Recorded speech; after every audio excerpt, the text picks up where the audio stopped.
Pessoal, estou na paz, irmão Alex aqui para dar continuidade aqui nos estudos bíblicos. Hoje nós vamos continuar, nós fizemos um vídeo parte 1, né, de João Wycliffe, e agora o parte 2. Nós fazemos citação desse livro, O Cristianismo através do Século, uma história da igreja cristã. Beleza? Então, nós paramos aqui na parte que ele falou que o Messias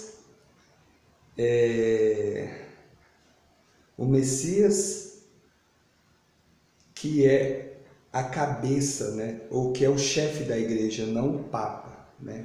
O João Wycliffe estava afirmando isso. Então vamos continuar. Afirmou que a Bíblia e não a igreja era a autoridade única para o crente e que a igreja romana deveria se amoldar aos padrões da igreja do Novo Testamento. É interessante isso aqui, pessoal.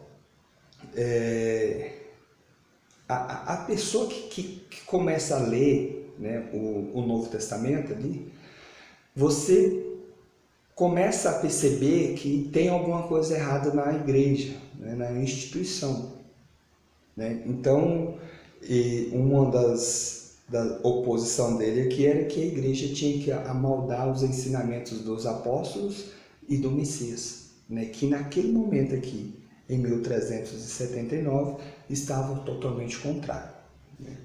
Eu não sei se ela se atualizou com relação a viver da mesma forma ali da igreja do Novo Testamento, né? Então vamos continuar. Para apoiar essas ideias, Wycliffe tornou a Bíblia acessível ao povo em sua própria língua. Nossa, isso aqui é interessante, pessoal. Ele conseguiu fazer a tradução, né, da Bíblia para a língua do povo onde ele vivia, né? Então, em 1382, ele terminou a primeira tradução completa do Novo Testamento para o inglês. Nicolau de Wellingford completou a tradução de grande parte do Antigo Testamento para o inglês em 1384. Desse modo, pela primeira vez, os ingleses puderam ler a Bíblia toda em sua própria língua, né? Então, olha aqui, em 1382, né? Então, tu vê que antes disso, as pessoas, o povo comum não tinha, né, contato com a Bíblia, né? As pessoas só tinham, pelo menos em inglês, né? As pessoas só tinham contato com a Bíblia ali quando algum papa, algum padre, né, ali nas igrejas locais falavam, né, a respeito da doutrina, que nós não sabemos, na verdade, o que eles falavam nas missas, né? Então vamos lá. Wycliffe foi além. Em 1382, e se opôs ao dogma da transubstanciação.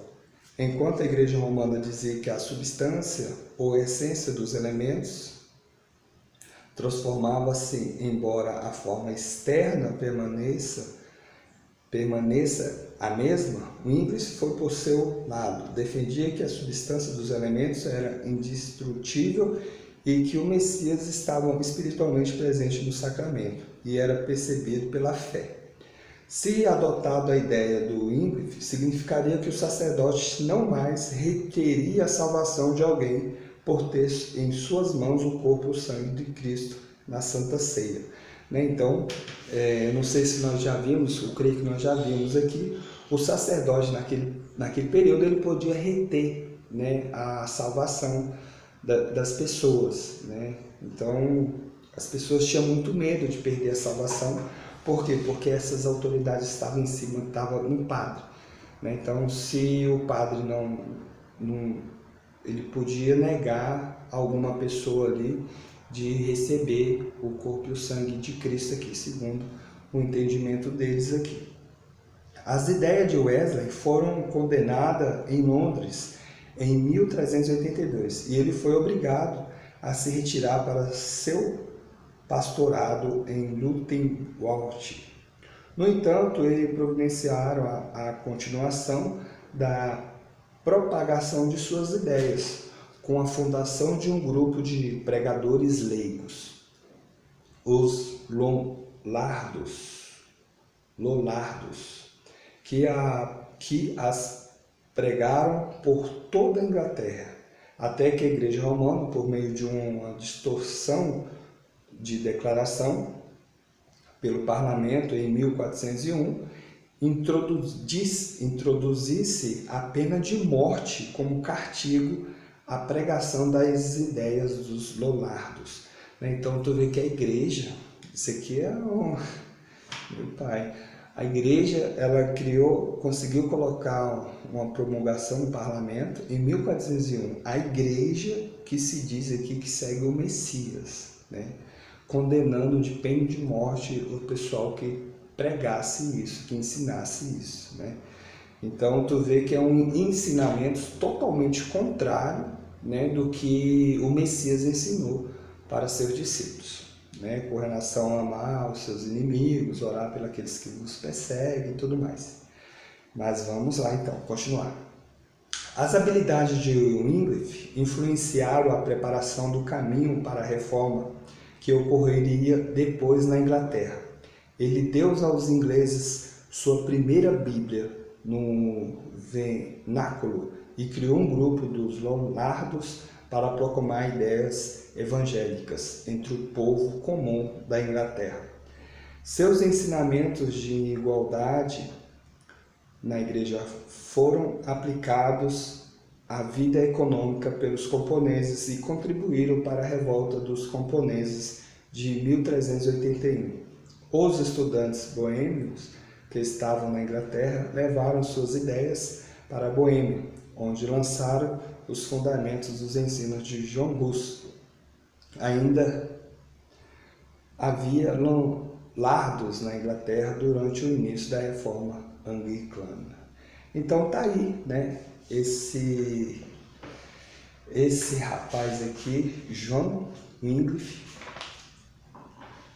tem uma participação muito importante, né, para a reforma, né? Lutero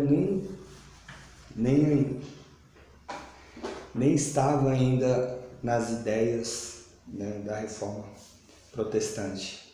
E isso aqui é importante, principalmente para quem gosta de ler a Bíblia, né? Por quê? Porque ele via que se o povo comum tivesse a Bíblia, por isso a importância da Bíblia. A Bíblia é um livro histórico, mas um exemplo, ela vai trazer a história ali do povo, né, que buscava fazer o que o Messias ensinava, que nós conhecemos como Novo Testamento, com o modo de vida deles ali, o que eles faziam, né, como é que era a fé deles. E aí você vai por dias atuais, do século XXI, qual é a base? O Novo Testamento, né? Porque ali testemunhos, né? Tem cartas de recomendação, então as pessoas estavam passando por algum problema na comunidade, eles mandavam uma carta, era um meio de comunicação naquela época, mandavam uma carta lá para o pessoal respondia, né? Por isso que tem algumas Bíblias que mostram carta de recomendação, então está dando algumas recomendações ali para o pessoal, né? Então é aquilo que eu sempre falo, a Bíblia, tanto o Antigo como o Novo Testamento, ela dá uma direção para nós seguir, né? Então nós temos que seguir aquele caminho, né? Temos que seguir aquilo. Então a importância do estudo, né? Então esse rapaz aqui, muito importante, né, para a história da igreja, né? Ele viu coisas erradas e tentou reformar, só que as pessoas conseguiram abafar, né? Mas não abafou, que hoje praticamente, se você é um evangélico hoje, se você participa de alguma igreja, de alguma denominação, teve alguém que deu início, teve alguém que se dedicou, né? Que ele traduziu a igreja, a Bíblia para o inglês ali, né? Para que as pessoas viessem entender e ver o que realmente é ser seguidor do Messias, né? Fazer aquilo que agrada o Criador, né? Então tem uma importância muito grande aí na história. né? Na história da igreja, esse rapaz tem uma história. Tem mais dois que nós vamos estar falando nos vídeos seguintes, que é muito importante também você saber, beleza? Fique na paz, que o Criador nos abençoe. Um abraço.